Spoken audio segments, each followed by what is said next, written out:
आप में से कोई पहला श्लोक फिर से पढ़ सकता है? Yes, Acharya. Can I try? बिल्कुल। यशुन्य। यस्योन्मेष निमेषाभ्याम जगतः प्रलयोदयौ तं शक्ति चक्र विभवा प्रभवम शंकरम स्तुमः। दोबारा से पढ़ती हूँ आचार्य जी। उच्चारण यस्योन्मे शुद्ध रखिएगा। उच्चारण हर शब्द का शुद्ध रखिएगा। यस्योन्मेष निमेषाभ्याम जगतः प्रलयोदयौ तं शक्ति चक्र विभवा प्रभवम शंकरम स्तुमः। हम तंत्र शास्त्र के ग्रंथ स्पंदकारिका पर चर्चा कर रहे हैं और क्योंकि हम एक साधक की दृष्टि से इस ग्रंथ को देखने का प्रयास कर रहे हैं, इसलिए हमें पता होना चाहिए कि तंत्र में कुल 7 प्रकार के साधक बताए गए। ठीक है, 3 नहीं, 7 दृष्टियां होती हैं। और इनको हम कहते हैं प्रमाता। प्रमाता का अर्थ क्या होता है ना? प्रमाता का अर्थ क्या होता है? प्रमाता का अर्थ माता की माता नहीं होता। ठीक है, प्रमाता का अर्थ होता है जिसने प्रमेय, यानी जो जाना गया के प्रमाण को ग्रहण किया। प्रमेय यानी जो जाना गया, प्रमाण यानी जिसके द्वारा जाना गया, यानी जो कारण है जाने का, जो माध्यम है उसे प्रमाण कहा गया, और जिसने जाना उसे प्रमाता कहा गया। ठीक है, सबको यह बात स्पष्ट हो गई कि प्रमाता किसे कहते हैं। तो कुछ शब्द हैं जो थोड़े से क्लिष्ट हैं, इसलिए उनको थोड़ा थोड़ा समझते चलें। प्रमाता वह जो किसी भी ज्ञान का ज्ञाता है। ठीक है, तो प्रमाता का अर्थ हुआ ज्ञाता। ठीक है, ज्ञान, ज्ञेय और ज्ञाता। ज्ञान, ज्ञेय और ज्ञाता, इसमें ज्ञान मध्य की कड़ी है, उसमें प्रमाण मध्य की कड़ी है। ठीक है, तो प्रमाण, प्रमेय, प्रमाता, यानी प्रमाण के एक तरफ प्रमेय है, एक तरफ प्रमाता है। ज्ञान के एक तरफ ज्ञेय है, एक तरफ ज्ञाता है। ठीक है, तो इस प्रकार से संसार को, इस विश्व को देखने का जो हमारा दृष्टिकोण है, या जैसी हमारी दृष्टि है, हमारी जैसी दृष्टि है। दृष्टि का अर्थ यहां हमारी भौतिक लौकिक दृष्टि की बात नहीं हुई। दृष्टिहीन की भी दृष्टि होती है। ठीक है, ठीक है, बिना नजर वाले का भी नजरिया होता है। ठीक है, तो दृष्टि का अर्थ है कि देखने की शक्ति, अनुभव करने की शक्ति, जानने की शक्ति, विचार करने की शक्ति और विमर्श करने की शक्ति। ठीक है, विमर्श करने की शक्ति किसकी है? हमारी। हम विमर्श कर सकते हैं दो प्रकार से, अपने से इतर, अपने से इतर यानी जब हमारी दृष्टि अपने ऊपर न पड़े बल्कि कहीं और हम अपनी दृष्टि डालें या डालने के लिए किसी वस्तु विशेष, संवेदना विशेष का निर्माण कर ले। दो प्रकार से हमारी दृष्टि पड़ सकती है। एक तो हमारी अपने ऊपर दृष्टि, जिसमें ज्ञाता और ज्ञान और ज्ञेय तीनों की त्रिपुटी हो जाती है। प्रमाता प्रमेय प्रमाण की त्रिपुटी यानी कि तीनों एक ही हो जाते हैं। अब उदाहरण लीजिए, आपसे पूछा गया कि आप हैं, तो आपने कहा हाँ मैं हूं, तो कहा प्रमाण दीजिए कि आप हैं। प्रमाण दीजिए कि आप हैं। तो आप जागृत में होंगे तो कुछ प्रमाण दे सकते हैं शायद, कि देखो यह मेरा शरीर है और मैं इस शरीर को जानता हूं, इसलिए मैं क्या हूं,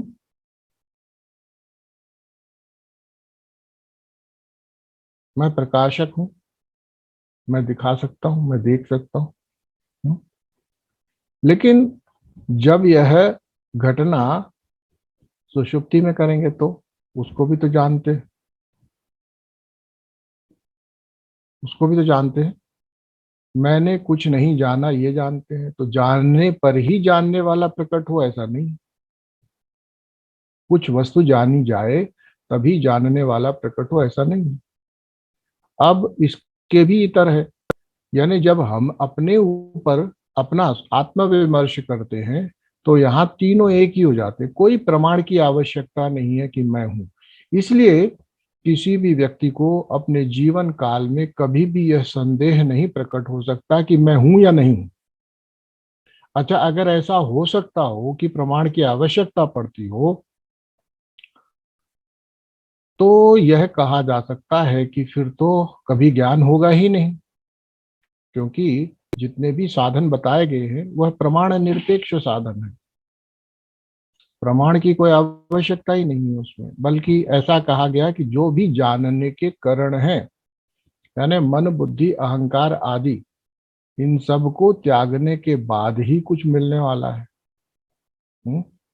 आत्मस्वरूप आत्मा या पुरुष, जो हमारी शुद्ध अहंता है, जो हमारा शुद्ध अहम स्वरूप है, मैं स्वरूप है, वह किसी भी प्रमाण के लिए उसकी कोई दरकार नहीं है। इसलिए कभी भी आपको अपने होने के विषय में कोई संदेह नहीं होता। ठीक है ना? मैं हूं या नहीं हूं इसका कोई संदेह किसी को हो रहा हो, तो मैंने पहले भी कहा, वो यहाँ पर बैठने के बजाय थोड़ा अपना इलाज कराए। ठीक है, जाए थोड़ा इलाज कराए, क्योंकि अभी वो स्थिति में नहीं है, अपने प्रकट स्थिति में नहीं है। लेकिन ऐसा भी नहीं है, जिस जिस जिस ज्ञान की, जिस त्रिपुटी की हम चर्चा कर रहे हैं वो हमेशा होती है। कोई व्यक्ति किसी गहरे आघात से मूर्छा में चला जाए और फिर वापस आए, तो वो ये तो कह सकता है कि क्या मैं जिंदा हूं। ठीक है, क्या मैं जिंदा हूं। लेकिन इसमें भी मैं के ऊपर दो दो प्रमाण या दो स्थितियां अध्यारोपित है। मैं जिंदा भी हो सकता हूं और मैं मरा हुआ भी हो सकता हूं। यानी मैं का तो मरने के बाद भी कभी कोई आ, उसका कोई नाश नहीं हो रहा। मैं जिंदा हूं या मैं मर गया हूं। देखो, अब आप कहेंगे ये तो पूछ ही नहीं सकता कोई कि मैं मर गया हूं, तो मर के देखो। अब मैं तो यही कहूंगा कि पूछ सकता हूं कि नहीं पूछता हूं, मर के देखो। ठीक है, अब मरने के लिए तैयार हो गए तो हम अपनी साधना में बढ़ गए। क्यों? क्योंकि साधना में पहले ही ये कह दिया गया था कि यहाँ कुछ मिलेगा नहीं, यहाँ जो है सब छीन लिया जाएगा। ठीक है।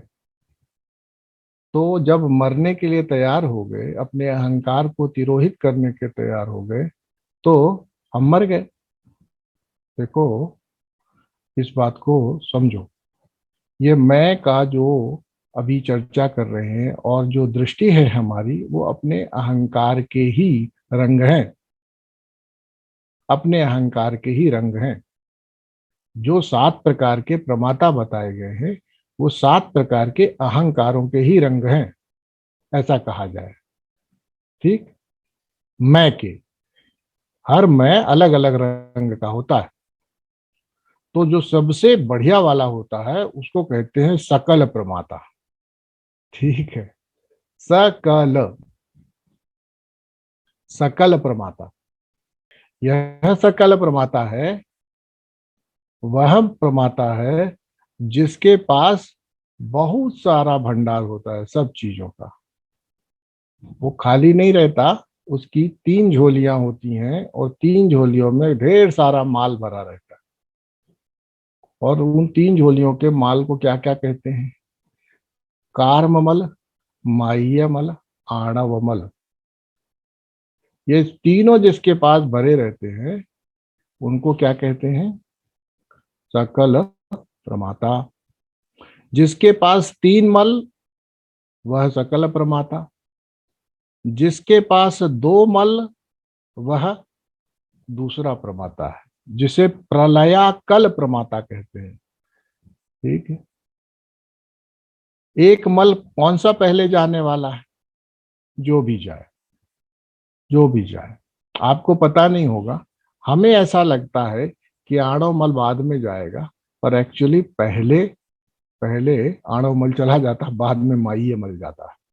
समझिएगा, पहले आणव मल जाने का सिस्टम तैयार हो जाता है, फिर माह्य मल जाता है। क्यों माह्य मल जाता है? पुरुष तक पहुंचना, पुरुष तक पहुंचना संभव है, उसके बाद ही तो माया का विस्तार है, षटकंचुकों का। तो माह्य मल का अंत होना है, तो फिर आखिरी मल माह्य मल बचेगा। हमें ऐसा लगता जरूर है कि हमारा मल जो है, आणव मल सबसे बाद में जाएगा। ठीक है। समझ में आई बात? तो कार्म मल, माह्य मल में से और आणव मल, ये तीनों मल देखे जाएं तो सबसे ज्यादा जो हमें परेशान करता है वो कौन सा है? माह्य मल है भाई। माया द्वारा आरोपित जो हमारे ऊपर मल है, आवरण है, वही तो हमें परेशान कर रहा है ना? है कि नहीं? तो माह्य मल आखिरी में जाता है।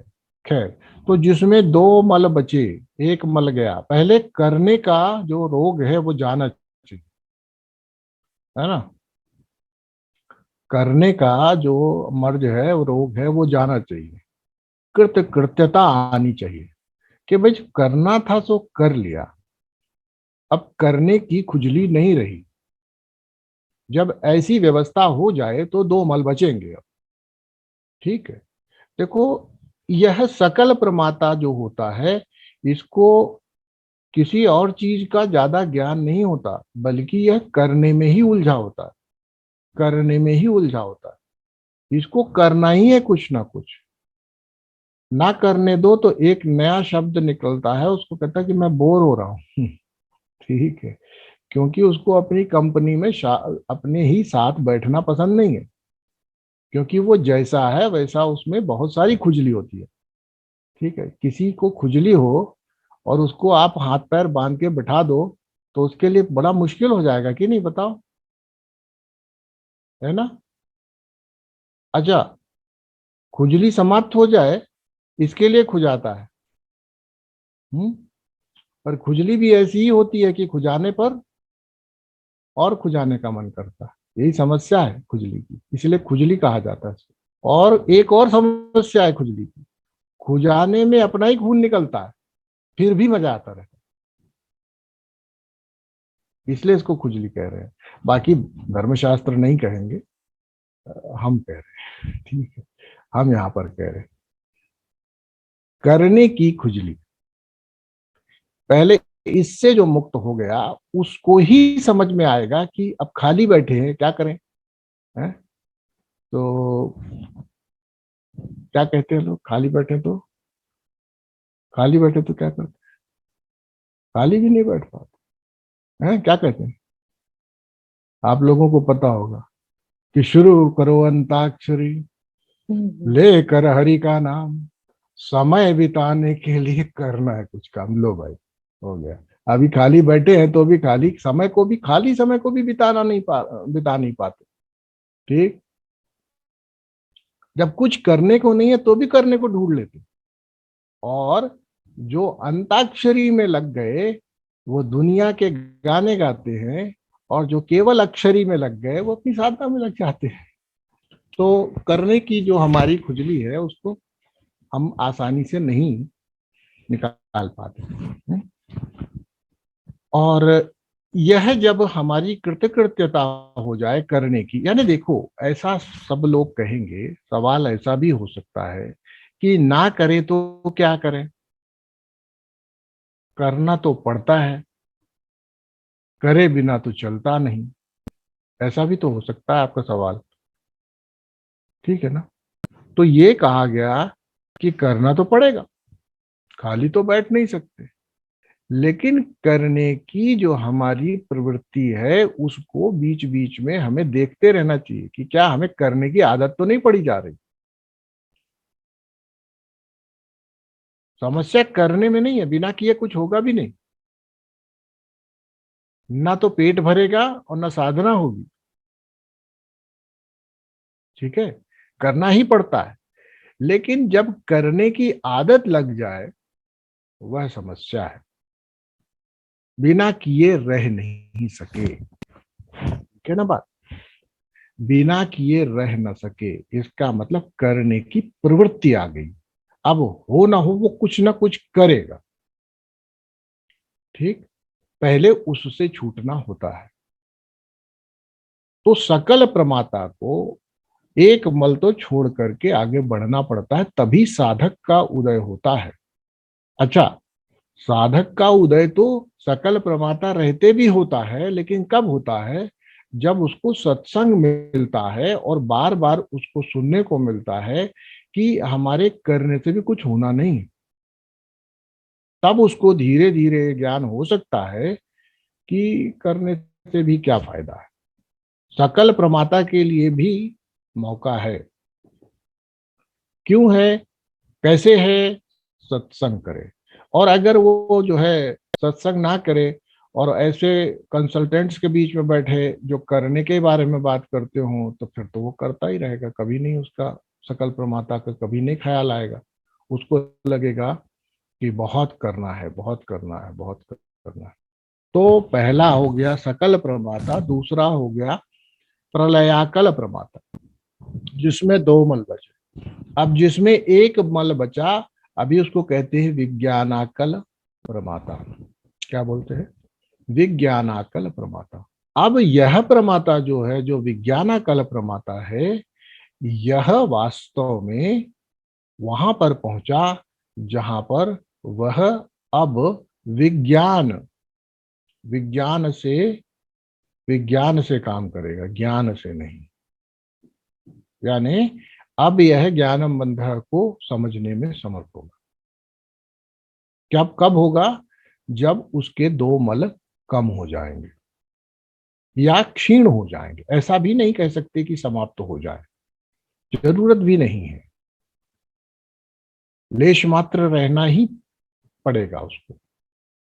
लेकिन गहराई में अपनी अणुता को, कि जो हमारे सिद्धांत हैं, जो हमारा अपना अपना दृष्टिकोण है, अपनी अणुता के दृष्टिकोण को धीरे धीरे वह छोड़ सकता है, देख सकता है कि वह अकेला नहीं है, ये सृष्टि ही उसके शरीर को बना पचा रही है, ये पूरा जो हमारा धरती है वही मेरे शरीर को पचा रही है, बना रही है, पका रही है, सूर्य वहां से दे रहा है पचाने की शक्ति, धरती दे रही है खाने की शक्ति, खाने का पदार्थ, है ना।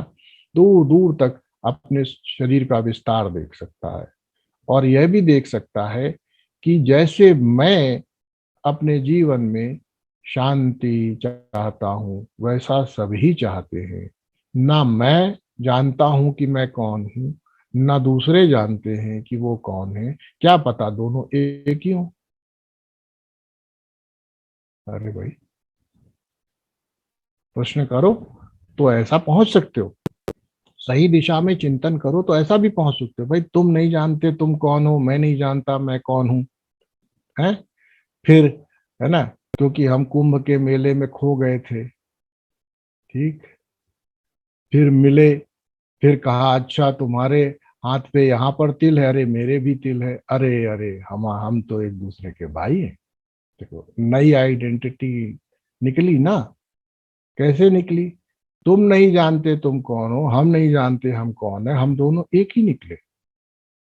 निकले ना? निकले कि नहीं निकले? तो हो सकता है ऐसा भी संभव हो, जब मैं को नहीं जानता, तुम भी अपने मैं को नहीं जानते, क्या पता यह मैं एक ही हो। प्रश्न करो, सामान्य दृष्टि से सोचो, बहुत ज्यादा ज्ञानी मत बनो। बिल्कुल सामान्य छोटा छोटा ज्ञान लगाओ, बच्चों जैसा एबेकस लेके बैठो। और ज्यादा जरूरत नहीं है ध्यान, बहुत ज्यादा क्या क्या सोचोगे, यही तो सोच सकते हो, सीधी सी बात है। आप कहो कि ये तो बड़ा मुल्ला नसरुद्दीन जी का जोक हो गया, हाँ हो गया, लेकिन इसी में दर्शन है। भाई तुम नहीं जानते कि तुम कौन हो, मैं नहीं जानता कि मैं कौन हूं, क्या पता हम जब जाने तो हम दोनों एक ही निकले। और यही होता है साधना में, जब हम प्रगति करते हैं तो यही होता है। तो तीसरा जो साधक है, जो तीसरा प्रमाता है, अब देखो प्रमाता क्यों कह रहे हैं। प्रमाता का अर्थ है कि अब उसका जो संपर्क है, उसका जो कर्म है इस दुनिया में, वह अलग स्तर का हो जाता है। सकल प्रमाता अलग तरीके से दुनिया में रहता है, रहता ऐसे ही है, खाता पीता उठता सोता बैठता सब वही करता है, ढंग भिन्न है, अंतःकरण में प्रवृत्तियां भिन्न है। पतंजलि कहेंगे कि वृत्तियां भिन्न है चित्त की, संस्कार है, वासना है करने की, कुछ पाने की, ठीक। फिर धीरे धीरे वापसी आते हैं, तो तीसरी स्थिति में हम क्या बन जाते हैं, विज्ञानाकल प्रमाता। अब यहां पर एक मल शेष रह जाता है, तब हम विज्ञानाकल प्रमाता बनते हैं, ठीक है। अब जब विज्ञानाकल प्रमाता होता है, उसको साधना दी जाती है, ठीक, उसको साधना दी जाती है। आप सभी जानते हैं कि साधना का क्या प्रारूप है तंत्र, कि साधना का प्रारूप है तंत्र में कि आपको मंत्र दिया जाता है, और वह मंत्र जो भी है, उस मंत्र की साधना में, उस मंत्र के साथ संयोग होकर के, जब वह साधक मंत्र की शक्ति को अनुभूत कर लेता है, तो ऐसा प्रमाता मंत्र कहलाता है। यह चौथा प्रमाता है, समझ में आई? चौथा प्रमाता है मंत्र। मंत्र की शक्ति को अनुभूत कर सकने वाला, मंत्र के साथ एकीकृत हो जाने वाला, वह प्रमाता मंत्र हो जाता है, ठीक है। इस प्रमाता को मंत्र कहते हैं, ठीक है। इसके पश्चात इस प्रमाता को अब क्या करना है, मंत्र की शक्ति जान के आने के बाद, मंत्र की शक्ति जागृत होने के बाद, मंत्र के साथ उसका एकीकरण होने के बाद, वह साधक अब इंतजार करता है अपने स्तर पर गुरु कृपा के लिए, शास्त्र कृपा के लिए, हरि कृपा के लिए, शिव कृपा के लिए, और धीरे धीरे प्रगति करते हुए वह मंत्रेश्वर प्रमाता की ओर बढ़ जाता है। अब एक मंत्र नहीं, उस केवल मंत्र के साथ एकीकरण नहीं, अब मंत्र का वह ईश्वर हो जाता है। यानी मंत्र उसकी शक्ति से चलता है। ठीक है, आप समझते हैं? एक होता है मंत्र से बातचीत, मंत्र के साथ हमारा संवाद, यह प्रमाता है मंत्र। जब प्रमाता मंत्र को अपनी शक्ति बना लेता है, मंत्र उसकी शक्ति बन जाता है, तब ऐसा प्रमाता मंत्रेश्वर कहलाता है। अब इस प्रमाता को मंत्रेश्वर होने के बाद एक ही बात करनी है कि अब जितने भी मंत्र हैं उन सभी की शक्ति वह जागृत कर सकता है। यानी अब उसके लिए कोई भी मंत्र अलग नहीं होता। यह भी ज्ञान प्रकट होने में समय लगता है। मंत्रेश्वर से वह प्रमाता जब अगली सीढ़ी पर पहुंचता है तो उसे मंत्र महेश्वर प्रमाता कहते हैं। ठीक है, अभी भी द्वैत है, अभी भी द्वैत है। देखिए, मंत्र प्रमाता, मंत्रेश्वर प्रमाता, मंत्र महेश्वर प्रमाता, और इसके बाद सीधा शिव प्रमाता होता है। मंत्र प्रमाता, मंत्रेश्वर प्रमाता, मंत्र महेश्वर प्रमाता, और फिर सीधा शिव प्रमाता। शिव कहो, शक्ति कहो, जैसा भी कहो। ठीक, अब देखिए, मंत्र प्रारंभ कहां से हुआ था? मंत्र प्रारंभ हुआ था मन से। मन में मंत्र होता है, यानी हमारी जो सीढ़ियां हैं वह क्या है? मंत्र मन में था, यानी मंत्र मध्यमा में ही मंत्र माना जाता है, वैखरी में मंत्र नहीं माना जाता। लेकिन फिर भी हमारी जो सीमाएं हैं, इसलिए मंत्र हम कहाँ देते हैं? वैखरी में ही दे सकते हैं। कुछ साधकों को मंत्र मध्यमा में भी दिया जा सकता है, वह मंत्र प्रमाता होने के बहुत करीब होते हैं। इस तरह से उनको मंत्र केवल मन के माध्यम से मंत्र दिया जा सकता है, उनको बता के मंत्र नहीं दिया जा सकता। दिया तो सब जगह जा सकता है, लेकिन अगर चाहें तो ऐसे प्रमाता को मंत्र मन से दिया जा सकता है। शिष्य गुरु के बीच का संवाद मानसिक हो जाता है, मध्यमा में हो जाता है। ठीक है, इसको मंत्र प्रमाता कहते हैं। वो मंत्र प्रमाता बनने के लिए लगभग तैयार है। तो मंत्र कहाँ काम करता है? मंत्र अंतःकरण में काम करता है, मंत्र शरीर में काम नहीं करता। अंतःकरण का विस्तार शरीर है, इसलिए ऐसा लगता है कि मंत्र शरीर पर काम कर रहा है। और अलग अलग स्थानों पर मंत्र को जो हम करते हैं, उससे सिर्फ एक ही बात को साबित करना चाहते हैं। जब हम अलग अलग स्थानों पर मंत्र को या तो हम, जैसे आप लोगों को पता होगा कि हम लोग करन्यास, संगन्यास इत्यादि करते हैं, तो हम यही कह रहे हैं कि जो हमारे मंत्र है वह मंत्र इन इन स्थानों पर इन इन शक्तियों के रूप में प्रकट होते हैं। यानी अंतःकरण मंत्र इन स्थानों पर इस प्रकार से प्रकट हो रहा है। मन जो कि सभी मंत्रों को धारण करता है। कौन धारण करता है मंत्रों को? मन धारण करता है। मन में मंत्र होते हैं, और उन मंत्रों का विस्तार कहाँ हो जाता है? हमारा मन का विस्तार क्या है? इंद्रियां है, शरीर है, तत्व है, इत्यादि इत्यादि। तो यदि हम मन में मंत्र को रखेंगे तो यह मंत्र हमारे समस्त अंतःकरण से व्याप्त होकर इंद्रियों में, ज्ञान इंद्रियों में, कर्म इंद्रियों में, और फिर धीरे धीरे हमारे तत्वों में यानी संसार में तन्मात्राओं में प्रकट होगा। अर्थ क्या निकला? कि हमारा संसार बदलता है मंत्र से। विज्ञान समझिए, मंत्र मन में धारण किया जाता। अब कुछ भी धारण कर लो मंत्र, मैं आपको बताऊं, मंत्र कुछ भी धारण करो, कोई भी मंत्र धारण करो। कई कई बार तो हमारी संकल्प शक्ति इतनी इतनी अच्छी होती है, सभी की है, देर अबेर ही फलित होता है, सिर्फ काल का, समय का अंतर होता है। सबकी इच्छा शक्ति उतनी ही होती है। ठीक है, पर हमारी जो तीव्रता है वह कैसे कम ज्यादा नापी जाती है? अभी संकल्प किया, समय का भेदन करके अभी उपलब्धि की, तो हमने कहा हमारे पास बहुत ताकत है।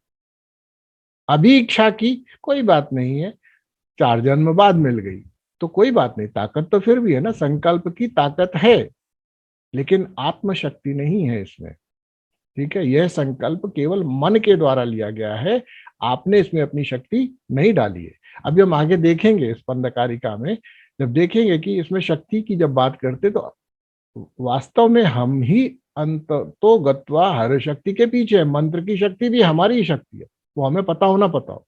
हमें लगता है हमें मंत्र मिला है, इसका प्रभाव बाहर होगा, पर वास्तविकता ये है कि मंत्र आपका ही था, आपका ही है, सिर्फ आपको क्या कराया गया है, स्मृति कराई गई है। अब इसका प्रभाव अपने देखो। इस ब्रह्मांडीय मन में 7 करोड़ मंत्र फैले हुए। कितने? सप्तकोटि, महादेव के द्वारा विरचित 7 करोड़ मंत्र फैले हुए। उसी ब्रह्मांडीय मन का एक हिस्सा आप हैं। उनमें से एक पकड़ाया गया आपको कि अब इसको पकड़ो। ये मन किसका है? ब्रह्मांडीय मन। यह ब्रह्मांडीय मन शिव का है, समझना। यह ब्रह्मांडीय मन जिसमें 7 करोड़ मंत्र तैरते हैं, यह मन किसका है? शिव का। उसी शिव के मन का एक हिस्सा जिसको कि अणु ने ग्रहण कर लिया और मानना शुरू किया, मानना प्रारंभ किया कि यह मैं हूं, उस हिस्से का भी मालिक कौन? शिव। क्योंकि शिव के मन से आपने अपना मन लिया। एक बूंद ने एक सागर से या एक लहर ने एक सागर से अपनी पहचान चुराई है, वो सागर ही। उसका सागर का नमकपना इस लहर के नमकपने में होगा। तो जो मंत्र हमको मिला वह मंत्र कहाँ का मंत्र है? इसीलिए देखो मंत्र दीक्षा कितनी बड़ी बात होती है। मंत्र दीक्षा वास्तव में आपको आपके शिव स्वरूप का बोध कराने के लिए होती है। और मंत्र दीक्षा कर कौन सकता है? स्वयं महादेव ही कर सकते हैं। इसलिए कहा गया परमम शिवम, गुरुदेव को। समझना क्यों कहा गया? क्योंकि जो मंत्र महादेव के ही हैं, स्वयं शिव के हैं। और उस मन का स्वामी कौन? उस मन का स्वामी परम शिव। उस परम शिव ने आपको अपने हिस्से से एक हिस्सा रिमाइंड करा दिया। इसलिए मैंने पहले भी कहा था कि गुरु को गुरु नहीं समझ सकते ऐसे। आप समझ ही नहीं पाएंगे कि गुरु क्या। तो गुरु साक्षात परब्रह्म। तो इस मानवीय हिस्से के मनु ने जो भी मंत्र ग्रहण किया, अब उसके साथ एकीकृत होगा तो उसमें किसकी शक्ति जागृत हो रही है? ये मन कहां पर है? ये किस मन के सबट्राटम में, जिसको कहते हैं पूरे संवित में, कहाँ लग रहे हैं? इस समुद्र में हमारा लहर जैसा मन जो अभी उठा है और फिर गिर जाएगा। यही मन नहीं रहने वाला, दूसरा मन बनेगा, है ना? ठीक है। इस परिवर्तनशील मन में, इस लहर रूपी मन में एक मंत्र को पकड़ लिया तो अब मन के गति में मंत्र को स्थिर रखना है। और आपने शिव सूत्र में भी पढ़ा होगा कि हम मंत्र में रुचि नहीं रखते, हम मंत्र वीर्य में रुचि रखते हैं। मंत्र वीर्य अर्थात मंत्र का भी सूक्ष्मतम जो बीज है वह है मंत्र वीर्य। और वह मंत्र वीर्य क्या है? स्वयं महादेव का मन। अभी स्वयं महादेव की आत्मा नहीं, याद रखिएगा, स्वयं महादेव का मन। मंत्रेश्वर स्वयं महादेव की बुद्धि। मंत्र महेश्वर स्वयं महादेव का अहंकार। शिव यह ब्रह्मांडीय चित्त और उसी का चैतन्य हम सब। यह समझना आवश्यक है। अब हम अपनी गति करेंगे जब इस ग्रंथ में, तो हमारे लिए कितना आवश्यक हो जाएगा ये जानना कि हम तो सोच रहे हैं कि यस्योन्मेष निमेषाभ्याम जगतः प्रलयोदयो। तो फिर इस स्थिति को कौन चलाता है? किसकी आंखें खुलें, किसकी बंद हो? किसकी? स्वयं शिव की, ना तो कम से कम मंत्र महेश्वर की। अब मैं आपको एक बात और बता दूं। तंत्र एक परंपरा है, सिद्धांत है जो ये कहेगा कि आप शिव नहीं हो सकते शरीर में रहते। जब तक आपका शरीर से तादाद में है आप शिव नहीं होंगे। आप शिव जैसे हो जाएंगे। शिव तुल्यो जायते, यह शिव सूत्र कहता है। शिव तुल्यो, शिव नहीं हो जाएंगे। जैसे हम कहते हैं आप हमारे बाप के समान है। अरे तो बाप के समान है, बाप नहीं है। समझ नहीं बात? आप मेरी माँ की समान है। माँ के समान है, माँ नहीं है, माँ का दर्जा नहीं मिलेगा, लेकिन माँ के समान है आप। इसी प्रकार से एक साधक शिव तुल्य हो जाता है, शिव नहीं हो जाता। इस शिव तुल्य साधक को ही भैरव कहते हैं। ठीक है, इस शिव तुल्य साधक को शरीर में रहते ही भैरव कहते हैं। यह शिव तुल्य साधक मंत्र महेश्वर की स्थिति में रहता है, और शरीर के साथ उसका तादात्म्य टूटने पर नैसर्गिक रूप से, और ये भी सब बातें हुई है, ये भी शिव सूत्र में ही बातें हो चुकी कि हमारा कैसे चलेगा। तो उन्होंने बोला अब शिव सूत्र पे वापस जाओ, बार बार जाओ, कथा जप, जो बोल रहा है वही जप है। क्यों? अब मंत्र महेश्वर है ना, समस्त शब्दों का जो स्वामी है वह अब जो बोल रहा है वह ही मंत्र है, वही जो बोलता है वही जप है। तो यह हमारी प्रमाताओं की दृष्टि हुई। अब आप अपने जीवन में झांकें और विचार करें कि आप इनमें से कहां पर हैं। इस स्पंद कारिका के पहले मंत्र को समझने के लिए इसीलिए 7 व्याख्याएं दी जाती हैं, और वास्तव में खेमराज जी ने पूरी 7 व्याख्याएं दी। समझिएगा क्यों दी होंगी, कोई कारण तो रहा होगा। एक पहले सूत्र की 7 व्याख्याएं उन्होंने की। कैसी? ये वही बात हो गई जैसे तुलसीदास जी ने नहीं कहा, जा की रही भावना जैसी प्रभु मूरत देखा तिन तैसी। जो मंत्र महेश्वर था उसकी दृष्टि में ये सूत्र क्या लगेगा, जो शिव स्वरूप स्वयं है उसकी दृष्टि में यह सूत्र क्या कहता है, जो मंत्र प्रमाता है उसकी दृष्टि में यह सूत्र क्या है, जो मंत्रेश्वर प्रमाता है उसकी दृष्टि में यह मंत्र महेश्वर प्रमाता और सकल प्रमाता आदि की दृष्टि में यह क्या है सूत्र। तो सकल प्रमाताओं के लिए कल मैंने कहा था, भाई देखो अभी भी करना नहीं छूटा, मांगना नहीं छूटा, पाना नहीं छूटा, पाने की चाह नहीं छूटी, आदत नहीं छूटी, खुजली बनी हुई है, तो प्रमाता क्या करे, सकल प्रमाता क्या करे, सकल प्रमाता प्रार्थना करे, स्तुति करे। ठीक, और यहाँ पर केवल स्तुति करे ही नहीं, इसमें इससे भी ज्यादा ना, जो सकल स्क्वायर प्रमाता हो वो क्या करे। अब उसके लिए भी इसमें होना चाहिए ना। बहुत सारे लोग होते हैं ना, बहुत सारे जो जीवन में बिल्कुल जूझे हुए हुए, उनको तो समझ ही में नहीं आता। बाकी छोड़ो, क्रिया शक्ति इच्छा शक्ति ज्यादा कौन बात करे, केवल एक ही की बात करो भाई, रुपया इज देयर समथिंग, मिलेगा कुछ प्रवचन में जाना, क्या मिलेगा, प्रमोशन मिलेगा, पैसा मिलेगा, पावर मिलेगा, वोट मिलेगा क्या महाराज जी के प्रवचन में? हाँ मिलेगा, आ जाओ, सारी दुनिया का मिलेगा। अरे फिर तो मैं तुरंत हर प्रवचन में मंच पे ही बैठ के सुनूंगा। तो इस प्रकार से जो हमारे को चाहने की जो मिलने की लगातार जो हमारी ये चाहत है, इसमें जो डूबे उनके लिए सकल प्रमाता से भी सकल स्क्वायर प्रमाता हूं, जो उनके लिए क्या है इसमें, उनके लिए भी है कि यशोन्मेष निमेशाभ्याम, यानी देखो तुम अपनी जिंदगी के खुद बनाने वाले हो। बड़ा सीधी सी बात है, तुम अपनी जिंदगी खुद बनाते हो, खुद बिगाड़ते हो।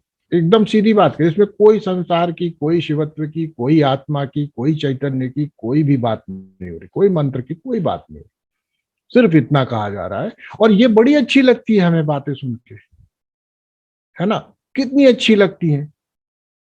जो बात जितनी अच्छी लगे उतना समझ लो कि उसी तरफ के प्रमाता तुम हो, सकल स्क्वायर प्रमाता। You are the creator of your life, our interest is life, then we will love this. हाँ, बहुत अच्छी बात, बहुत अच्छी। Take ownership in your life, बहुत अच्छी लगी। हाँ, सकल स्क्वायर प्रमाता है भैया। अभी जब तक दृष्टि हमारी संसार में टिकी है, जो हमारा क्षमताओं का और संसार का, इन तत्वों का और हमारी कर्मेंद्रियों ज्ञानेंद्रियों का जब व्यापार चल रहा है, इस व्यापार में जिसकी रुचि है उसको ये बातें अच्छी लगेंगी। उसकी दृष्टि कर्मेंद्रियों ज्ञानेंद्रियों वगैरह वगैरह पे नहीं है, उसकी दृष्टि है तत्वों पर, बाहर क्या है, क्या मिल रहा है। तो उसके लिए मन में बहुत आनंद देने वाले शब्द बताऊंगे। हर व्यक्ति को वही समझ में आता है, वही इंग्लिश में बोलते अपील करता है जिसके वो लायक होता है कि नहीं? मैं आपसे कोई बात कहूं और आपके स्तर की ना हो तो आपको अच्छी नहीं लगेगी। क्या ऊंची बात कर दी, मजा नहीं आया। क्यों नहीं आया? क्योंकि आप वो प्रमाता नहीं है, आप उस प्रमाता से ऊपर वाले प्रमाता। मैं साधारण दृष्टि में कह रहा हूं, इन प्रमाताओं के बारे में बात नहीं कर रहा जो हमने सातों भी बताया। मैं ये कह रहा हूं कि सकल जीवन में भी जो हमारी दृष्टि होती है उसमें भी स्तर होते हैं, और जो ऐसे समझते हैं वो सकल प्रमाता होते हैं। उनको बहुत अच्छा लगता है 7 spiritual habits of successful people क्या होता है पता नहीं, बिल्कुल अच्छे लगेंगे, क्यों नहीं लगेंगे? सक्सेस इंपॉर्टेंट है, समझना इस बात को। सकल स्क्वायर प्रमाता है, अभी कुछ नहीं समझ में आना है, अभी उनको यही अच्छा लगे, उनको यही अपील करेगा, उनको ये समझ में आएगा कि इस मंत्र शक्ति से आपके जीवन में ये कल्याण होने वाला है, और अच्छा लगे, पकड़ने को मन करे तो समझ लेना सकल का पावर 2 3 4। समझ में आई बात? जीवन में कृतकृत्यता नहीं आई तो फिर क्या हुआ? क्या करा? कुछ नहीं करा। हुँ? जो करना था सो कर लिया पे तो आ जाओ, फिर आएंगे। जो जानना था वो जान लिया पे, जो करना था सो कर लिया, इतना तो मान लो। कब मानोगे? परमात्मा भी देता है। अभी क्या हो गया, अभी दिखाई पड़ता था शरीर सब बढ़िया, दिखाई दिखाई पड़ता था, अब चश्मा लगाओ तो दिखता है। मतलब परमात्मा कह रहा देखो मत बाहर, देखने जैसा कुछ बचा नहीं, लेकिन चश्मा लगा के देखेंगे, देखते ही देखो। ठीक, सुनाई नहीं पड़ रहा, हेडफोन और फलाना और हियरिंग एड लगा के सुनेंगे, तो बाहर की दृष्टि बनी रहेगी। हम अपनी इंद्रियों को क्षीण होने का परमात्मा क्यों इंतजाम कर? परमात्मा ने दांत तोड़ दिए, सारे दांत हटा लिए। क्यों हटा लिए भाई? परमात्मा कहता है अब ज्यादा खाने की जरूरत नहीं है, अब तुम्हारे शरीर को ज्यादा खाने की जरूरत नहीं है, थोड़ा खाओ, बढ़िया खाओ, जूसी खाओ, है ना, वैसा खाओ, मृदु भोजन करो। हमको तो चलता नहीं जी, हम तो 32 फिट करवाएंगे और चबा चबा के खाएंगे और पेट में बनेगी गैस। समझ रहे? तो मतलब समझो, जीवन में जब हमारी दृष्टि बाहर की ओर है तो हम सकल प्रमाता हैं, और सकल प्रमाता होना भी कोई बुरी बात नहीं है, लेकिन हम तो सकल स्क्वायर, सकल क्यूब, सकल टू द पावर 12 हो जाते हैं, ये प्रॉब्लम है। यदि सकल प्रमाता भी हो तो भी हमारे लिए आशा है, क्योंकि सत्संग मिल जाए, गुरुजनों का साथ मिल जाए, शास्त्र वचन कान में पड़ जाए, तो हमारी दृष्टि जागृत हो सकती है, हमारा विवेक जागृत हो सकता है, हमारे मन में वैराग्य भी उत्पन्न हो सकता है। लेकिन होता नहीं। क्यों? क्योंकि हम कृतकृत्यता से बाहर नहीं आ पा रहे, हम कृतकृत्यता जैसी चीज नहीं आ रही, हम कर्म की आदत से बाहर नहीं आ पा रहे। तो सभी लोगों को विचार करना चाहिए, मन में बैठ करके चिंतन करो, 40 साल मैंने इस तरह से किया, जो मुझे मिला, 50 साल हो गया मैंने इस तरह से सोचा, इस तरह से अपनी जिंदगी चलाई है, ऐसे ऐसे पाया, ऐसे ऐसे किया, ऐसे ऐसे मिला मुझे, और ऐसा भी नहीं है करने का नहीं मिला, मिला। अगर ऐसे ही चलाता रहा, मान लो इसका 3 गुना अच्छा भी चला लिया, तो क्या मिल जाएगा? क्या इसका अर्थ निकलता है? तो यदि यह विचार कर लो तो फिर इतना आपकी अभिरुचि नहीं रहेगी, कर्म करोगे, खाली नहीं बैठोगे, बैठना भी नहीं चाहिए, लेकिन कर्म का जो हमारे ऊपर ऐसा प्रभाव पड़ा हुआ है कि कर्म किए बिना नहीं रह सकते, वो हमारे लिए आसान होगा। और उसका एक सीधा प्रभाव ये मिलता है कि कर्म करने की जब प्रवृत्ति कम होती है, तब मन को शांत रखना, मन को नियंत्रित करना बहुत आसान हो जाता है। और हमारा पूरा जो साधन है वह मन पर नियंत्रण करने से ही है।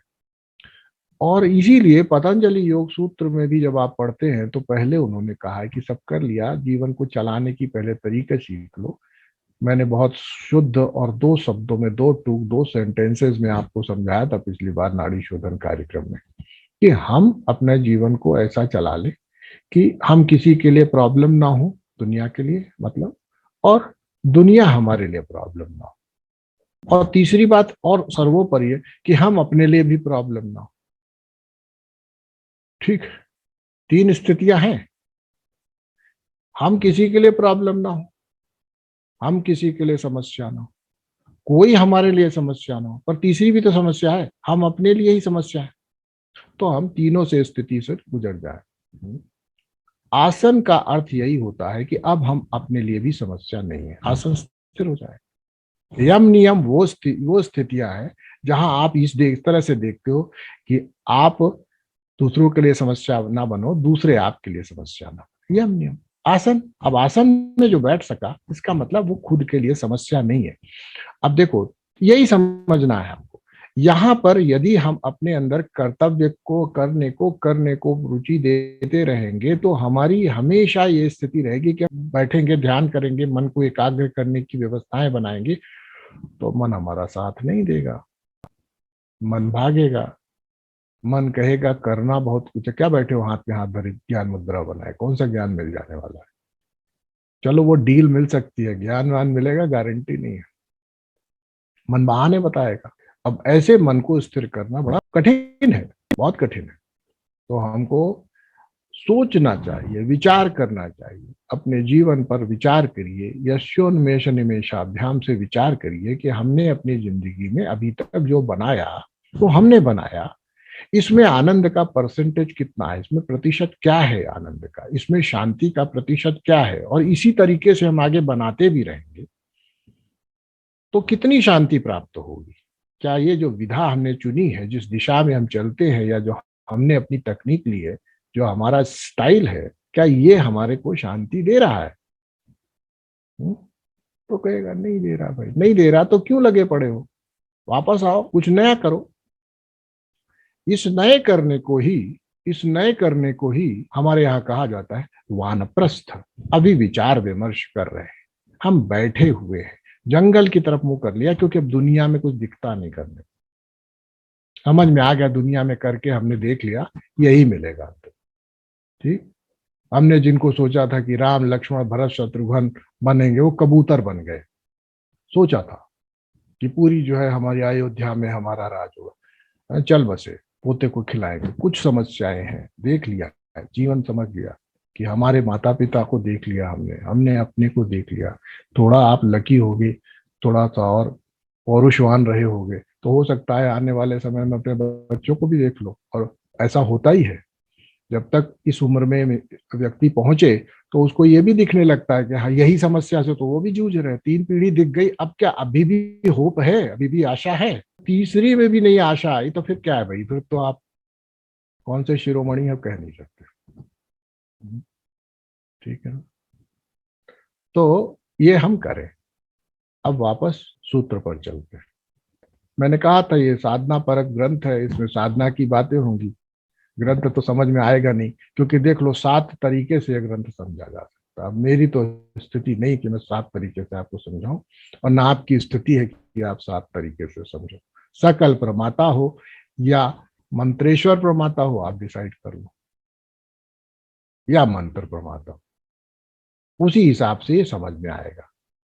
ठीक है, कार्ममल है कि अभी 2 कार्ममल गया, अब माई और आणव बचा है, अब आणव मल से मुक्त हो रहे हो, या आणव मल माई मल साथ साथ ही जाते हैं लगभग लगभग, इससे मुक्त हो रहे हो तो मंत्र मिलेगा।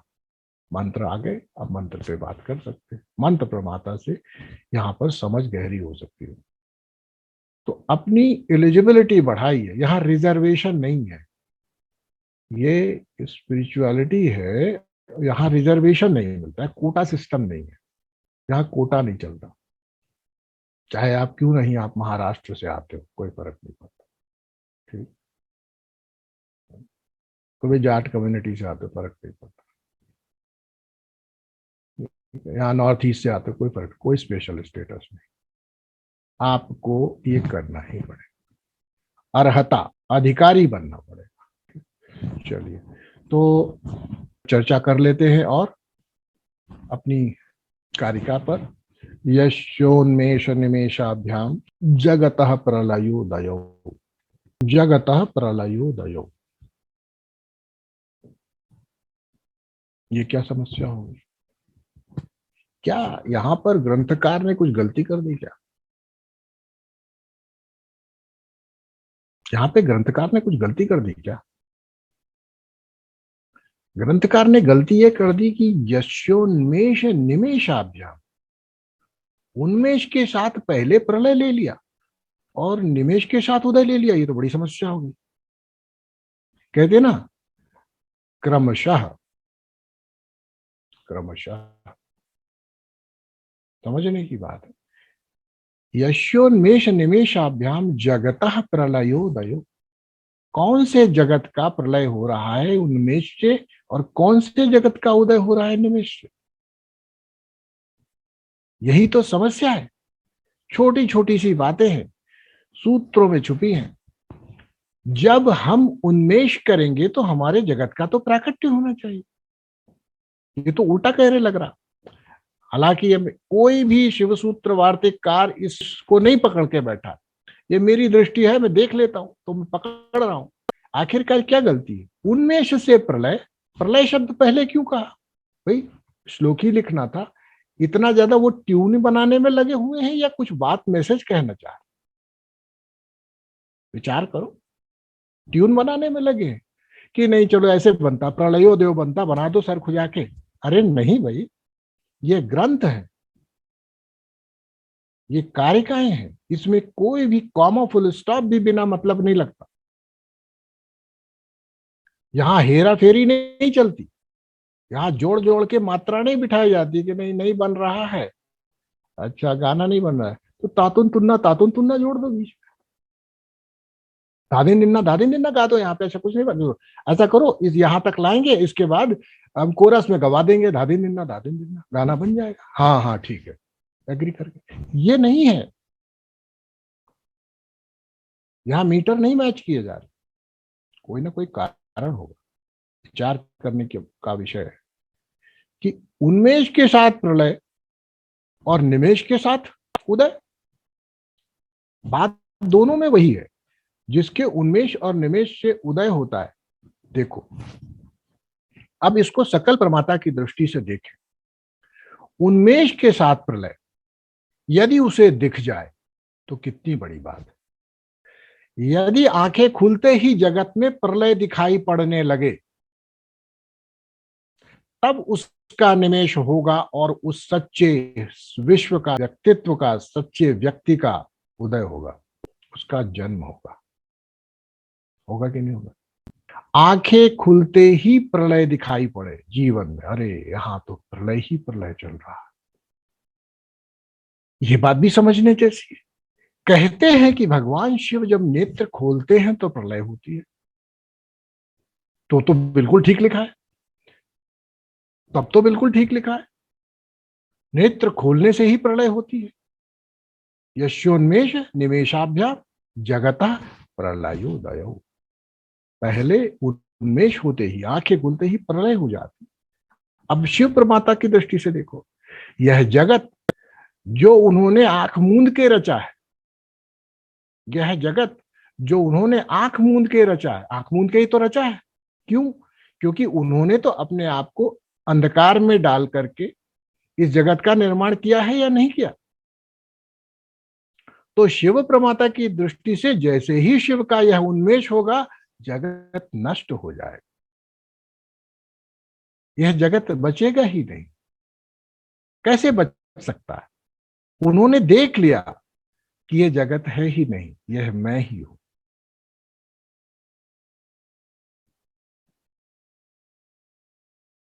ठीक है।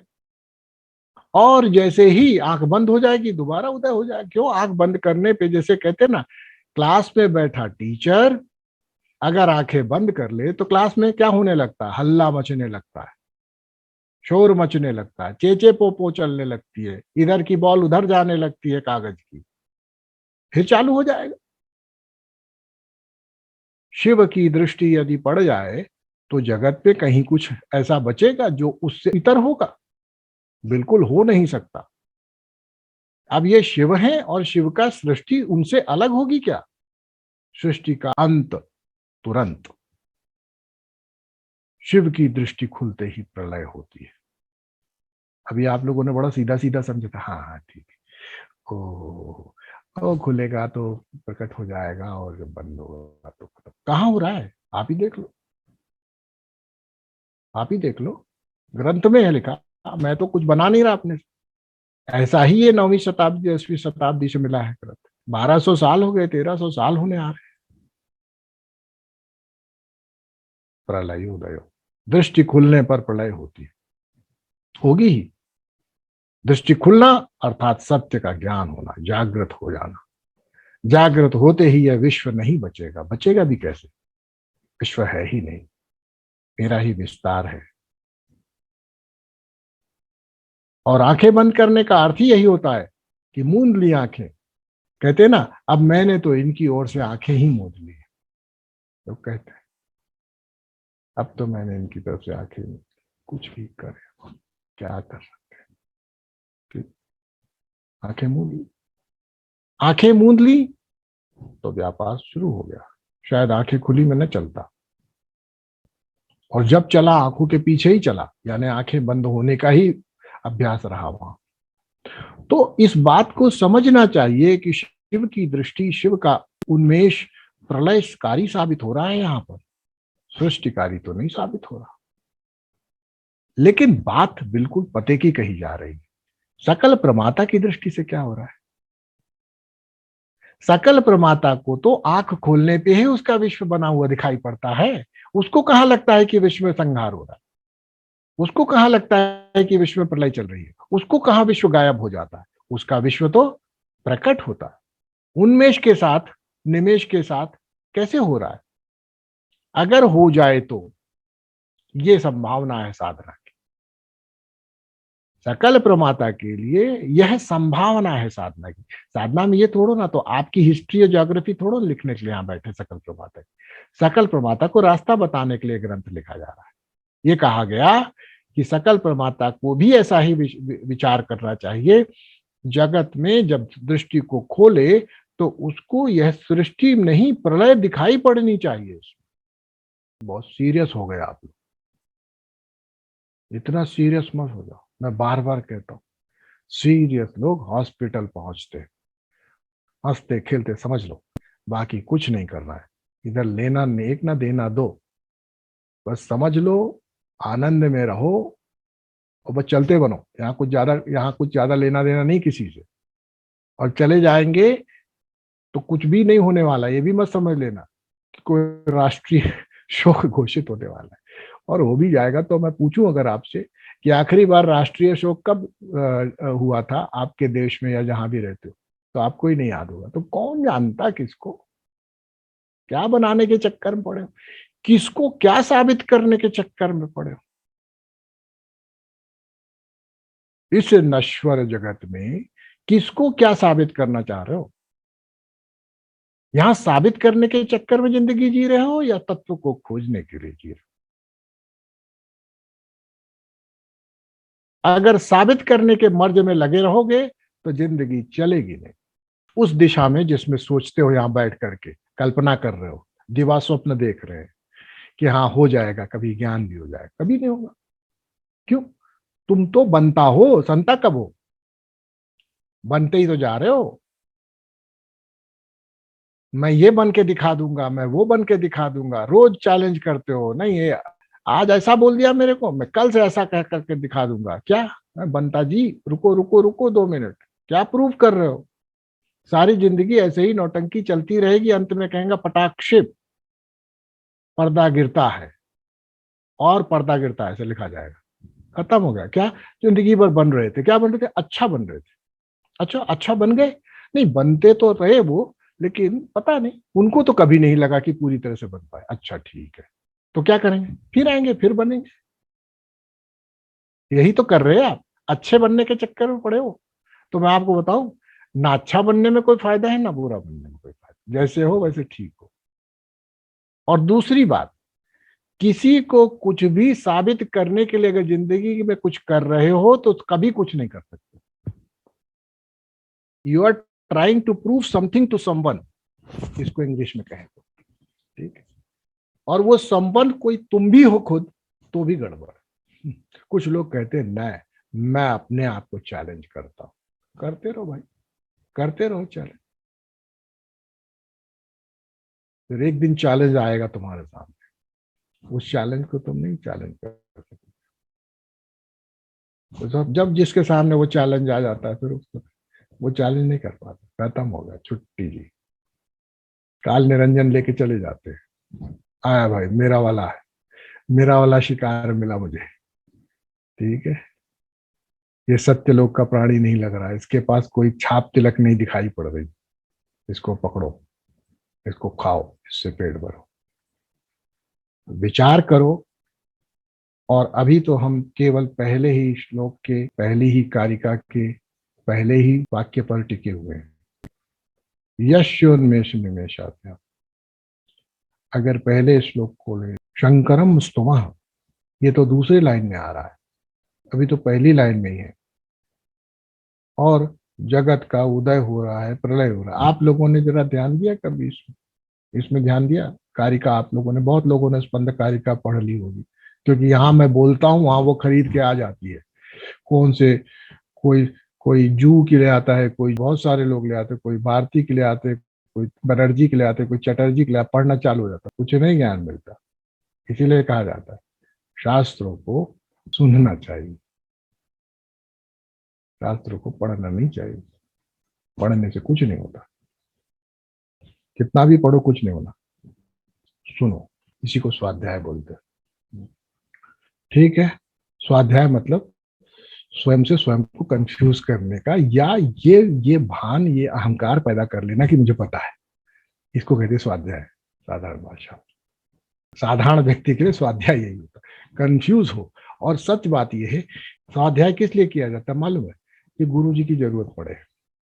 यहाँ समस्या क्या है, स्वाध्याय लोग इसलिए करते हैं कि वो ज्ञानी हो जाए।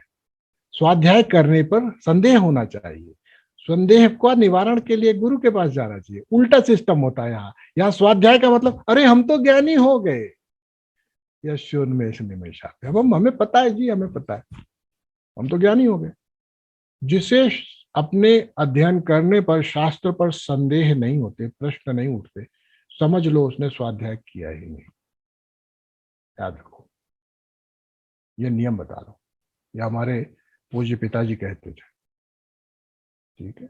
जिसने ग्रंथ पढ़ा और उसके प्रश्न उत्तरित हो गए सब, तो या तो वो ऑलरेडी पहुंचा हुआ है, और या फिर वो फंस गया। किसमें फंस गया? ज्ञानम बंधा। तो आज के लिए इतना ही। आशा करता हूं आप सभी लोगों को आज के इस प्रवचन के अंदर आनंद आया होगा।